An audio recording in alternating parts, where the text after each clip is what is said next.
No Jornal Gente da Rádio Bandeirantes, conosco, ao vivo, Ian Boechat, jornalista que trouxe aqui para o ouvinte da Rádio Bandeirantes, em tempo real, tudo o que ele presenciou na Ucrânia. O Ian estava na Ucrânia no momento da invasão russa e cobriu essa guerra, mais uma, na carreira do Ian como correspondente de guerra. Ian, bom dia, seja bem-vindo aqui à Rádio Bandeirantes. Olá, bom dia, obrigado pelo convite mais uma vez, sempre um prazer estar aqui conversando com vocês. Ian, é o Pedro, vamos começar falando então. Eu estava assistindo ontem o Canal Livre que você participou, né, com o ex-embaixador do Brasil nos Estados Unidos, Sérgio Amaral, e vocês falavam sobre a experiência que ambos têm nesse tipo de cobertura e na história de outras guerras. O que você especificamente, né, prevê para esse conflito da Rússia com a Ucrânia? Há algum sinal de que nós podemos ter algum tipo de rendição, o fim desses conflitos, ou ainda teremos que registrar conflitos nessa região do mundo e o fim dessa guerra está longe, hein, Ian? Pedro, antes de fazer qualquer comentário, eu preciso dizer que todas as minhas previsões sobre essa guerra foram praticamente dizimadas pelos acontecimentos reais, ou seja, eu errei boa parte do que eu previ até agora. Apesar disso, eu acho que o conflito está relativamente próximo do fim. Eu imagino que a Rússia esteja muito próxima de atingir os seus objetivos militares. Quando eu digo muito próximo do fim, não é que vai terminar daqui a uma semana ou duas. Provavelmente a gente ainda vai ter alguns meses de confrontos, mas não imagino essa guerra se estendendo por muito mais tempo.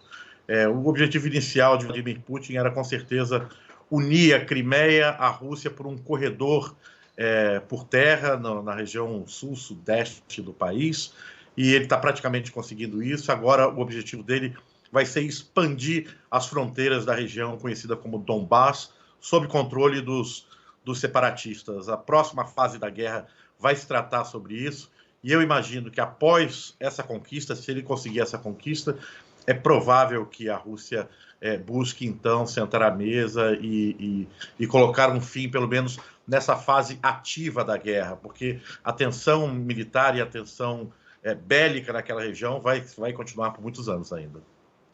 Ian Boechat, meu amigo, meu colega querido, Sônia Blota aqui de Paris falando contigo. Eu acompanhei o início da guerra, né, aquele 24 de fevereiro que mudou a vida de todo mundo, quando a gente achou que estávamos saindo de uma pandemia para um mundo melhor. Estourou essa guerra, você, um dos primeiros correspondentes do mundo a chegar em território ucraniano, acompanhou de perto todos os horrores e acompanhou também, Ian, essa guerra de informações que está acontecendo nas agências, nas mídias sociais, nas redes. E é impressionante, mas aqui, toda vez que chega uma imagem, imediatamente a gente pensa se é fake ou se não é. Eu queria saber, do teu ponto de vista, como é que você acompanhou isso? Como é que dava para apurar, já que a tecnologia, não só a tecnologia dos mísseis, mas essa tecnologia das mídias, ela também está nessa guerra? Bom dia, Sônia. Obrigado pelas palavras.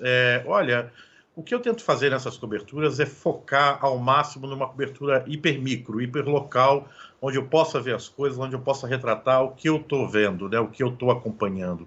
Eu procuro ficar um pouco mais distante desse debate todo, até porque é muito difícil qualquer tipo de apuração numa situação como essa. E as narrativas, obviamente, em tempos de guerra, tudo é voltado para uma narrativa maniqueísta, né? A luta do bem contra o mal e cada lado acreditando ser o bem, sem dúvida, né?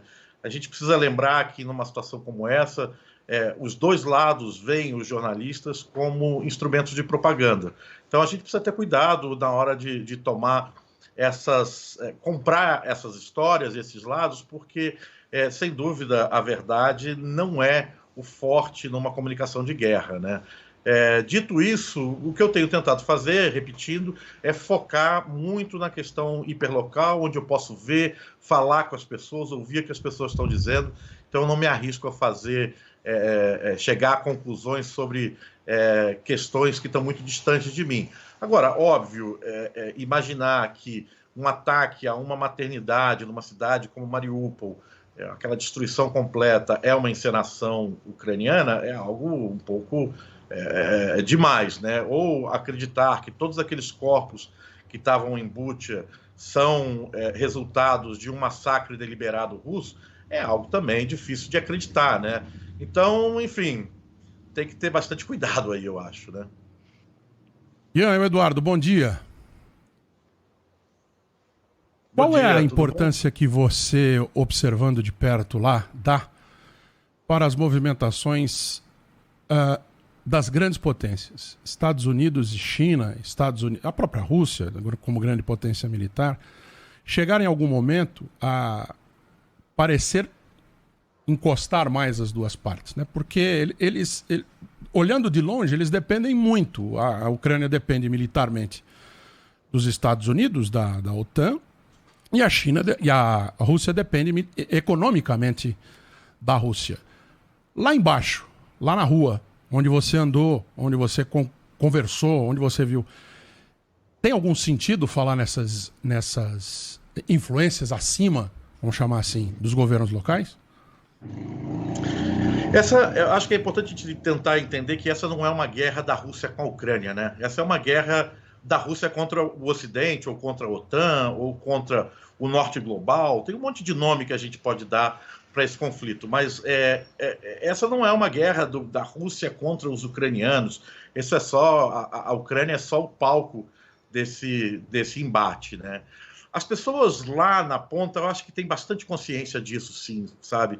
Elas sabem que a Ucrânia está sozinha, esse é um ponto importante, sabem que ninguém vai salvar a Ucrânia e tem plena consciência de que, sem ajuda externa em ambos os lados, essa guerra não ocorreria. Eu acho que a população local tem claro essa dimensão global desse conflito, as pessoas entendem isso. É uma questão que vem sendo discutida há muitos anos, esse é um conflito que começou há quase uma década, começou em 2013, se a gente for voltar para Euromaidan. Então, essa discussão das influências globais e dos interesses que vão para muito além dos interesses locais ucranianos são muito debatidos entre a população local, viu? Ian Boechat, jornalista que foi o correspondente do Grupo Bandeirantes na Ucrânia, e relatou aqui ao vivo para os ouvintes da Rádio Bandeirantes tudo que ele via. Aí eu queria te perguntar o seguinte, a gente tem tratado muito, e a Sônia também cobriu na Polônia, a chegada dos refugiados ucranianos aos milhares por dia. São milhões de pessoas que se deslocaram do país rumo a outros países, mas que, claro, boa parte tem a expectativa de voltar assim que for possível. Pelo que você percorreu na Ucrânia, viu, qual é o grau de destruição que aconteceu na estrutura do país? Essas pessoas, quando voltarem para as casas, vão encontrar que tipo de cenário? Depende muito de onde você vai. Se você for para uma cidade como Chernihiv ou Kharkiv, você vai ver muita destruição, muita gente desalojada, muitas casas destruídas, infraestrutura destruída. Se for para Mariupol, então, nem se fala, a cidade está em ruínas. Mas, no entanto, se você for para Kiev, você não vai ver destruição praticamente nenhuma, tirando a das cidades do entorno da capital ucraniana. Então, tem não é algo homogêneo, entendeu? Por exemplo, o serviço ferroviário está quase todo ativo, sem interrupções, as telecomunicações estão ativas, com poucas interrupções, o sistema de fornecimento de água e de eletricidade estão funcionando. Enfim, a infraestrutura básica da Ucrânia está preservada ainda. Os combates foram muito localizados, né? Então, nessas áreas onde você teve combates intensos, há bastante destruição. Mas no resto do país, você não pode dizer que há uma destruição completa da Ucrânia. Está muito, muito longe disso. As estradas estão operacionais, as autoestradas estão operacionais. Enfim, como eu dizia, acho que falando no Canal Livre, por incrível que pareça, essa ainda é uma guerra de baixa intensidade. Não é algo semelhante com o que a gente viu na Síria ou no Iraque, em que toda a infraestrutura foi destruída. A impressão que dá é de que a Rússia não pretendia, de fato, fazer uma ocupação total ou destruir toda a infraestrutura ucraniana. Então, eu acho que muita gente vai conseguir voltar para suas casas de forma normal. Tranquila é impossível dizer, porque vai ser um ambiente tenso de agora em diante, mesmo que os combates terminem agora, mas a infraestrutura do país, de forma geral, está preservada, tirando essas partes onde os combates estão acontecendo. A tendência é que no leste do país agora a gente comece uma nova fase da guerra e lá sim é possível que haja um grau de destruição maior do que a gente viu ou semelhante ao que a gente viu em Mariupol e outras regiões do Donbass.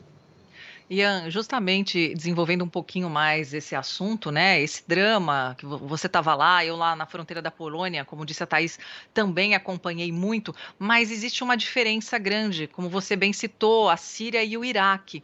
Que característica principal você apontaria desse movimento de refugiados ucranianos que começa pelo leste europeu, já está avançando, inclusive aqui na França, vários já estão chegando? Acho que tem uma série de diferenças, tem questões culturais, questões religiosas e questões políticas que os diferenciam. E há também, eu acho, o interesse da Europa em mostrar, ou tentar mostrar, uma unidade política e dizer: nós somos Europa, e a Europa está sendo agredida pela Rússia. Essas pessoas que estão chegando são europeus, e isso pode acontecer com todos nós. Então, essa boa vontade com os ucranianos, que não existia de forma tão aberta antes da guerra, e muita gente tentava emigrar, né, para a região da Europa Ocidental, tem também um componente político importante, que é tentar mostrar essa unidade europeia contra esse agressor não europeu, porque essa é a ideia, né, de que a Europa, ou o futuro da Europa está sendo ameaçado. Então, receber tantos refugiados da maneira como estão sendo recebidos, colocar tanto dinheiro para poder oferecer infraestrutura básica para esse pessoal, não construir campos de refugiados, por exemplo, acho que tem questões políticas, raciais, mas também tem essa questão importante de querer marcar essa nova fronteira europeia, sabe? Eu acho que esse é um componente bastante importante do que a gente está vendo agora. Ian Boechat, jornalista enviado da Band para a cobertura da guerra na Ucrânia. Vai voltar para lá, Ian? Pretendo voltar essa semana. Nossa. Boa viagem. Boa sorte, meu amigo. Conta com a nossa torcida para que tudo dê muito certo. Obrigada, Parabéns Ian. pelo trabalho. Bom retorno, o microfone aqui sempre aberto para você, tá bom? Obrigado.